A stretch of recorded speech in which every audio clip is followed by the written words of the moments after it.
আসসালামু আলাইকুম, কেমন আছেন সবাই? মুক্তাজ মিনি কিচেন থেকে চলে এসেছি আজকে আপনাদের জন্য নতুন একটি ভিডিও নিয়ে। আশা করছি আপনাদের কাছে ভালো লাগবে। আমি আজকে আপনাদের সাথে শেয়ার করব বিকেলে খুবই সহজ একটা নাস্তা রেসিপি। সেজন্য আমি এখানে একটা বাটিতে নিয়ে নিচ্ছি 2টা ডিম, সাথে নিচ্ছি 1/3 কাপ চিনি। ডিমের সাথে চিনিগুলোকে খুবই ভালোভাবে মিশিয়ে নিচ্ছি। চিনিগুলো খুবই ভালোভাবে মিশিয়ে নেওয়ার পরে এখন এখানে আমি ব্যবহার করব 1 কাপ আটা। আর আটার সাথে আমি ব্যবহার করব 1/4 চা চামচ পরিমাণ বেকিং পাউডার, সাথে দিয়ে দিব স্বাদ মতো লবণ। এখন এই শুকনো উপকরণগুলোকে ডিমের মিশ্রণের সাথে খুবই সুন্দরভাবে মিশিয়ে নেব।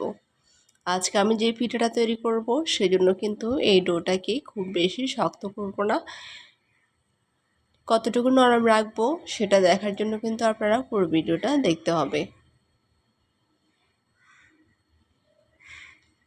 আমি এখন আলতোভাবে একটা চামচের সাহায্যে ডোটা তৈরি করে নিচ্ছি।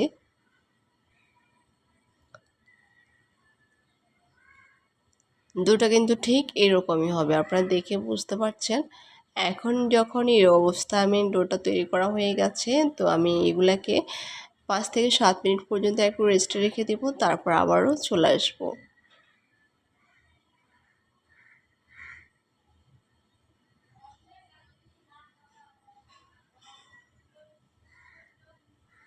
এই যে 5-7 মিনিট পর আমি আবারও চলে এসেছি। 2 হাতের তালুতে আমি ভালো করে একটু সয়াবিন তেল দিয়ে দিচ্ছি। আর তেল দেওয়ার পরে এখন একটুখানি ডো নিয়ে এখানে আমি দেখতে পাচ্ছেন গোল গোল করে সবগুলা তৈরি করে নিচ্ছি। আপনারা এই মুহূর্তে কমেন্ট করতে থাকেন কে কোথা থেকে আমার ভিডিওটি দেখছেন, আর আমার ভিডিওটা আপনাদের কাছে কেমন লাগছে সেই রকম কমেন্ট আপনারা অবশ্যই করে যাবেন। সবগুলো পিঠে এভাবে যখন গোল করে তৈরি করা হয়ে গেছে, এখন আমি একটা বলের মধ্যে কিছুটা পানি নিয়েছি।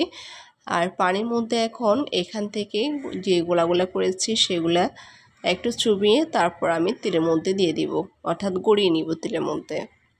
এইভাবে করলে হয় কি যে ভাজি করার সময় তখন আর এই পিঠার গায়ের ওপর থেকে তেলগুলার উঠে যাবে না।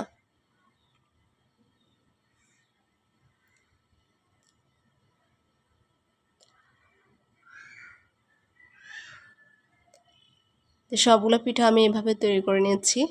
আর এখন আমি কিন্তু এক পাকে চুলায় একটা কড়াইয়ে তেল দিয়েছি। তেলগুলো যখন মিডিয়াম গরম হয়ে এসেছে, এখন এর মধ্যে আমি পিঠাগুলো দিয়ে দিচ্ছি।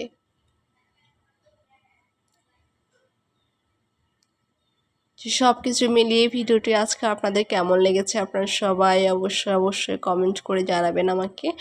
আর ভিডিওটা যদি ভালো লাগে তাহলে প্লিজ আমাকে সাপোর্ট করার জন্য আমার পেজটি ফলো দিয়ে পাশে থাকবেন সবাই।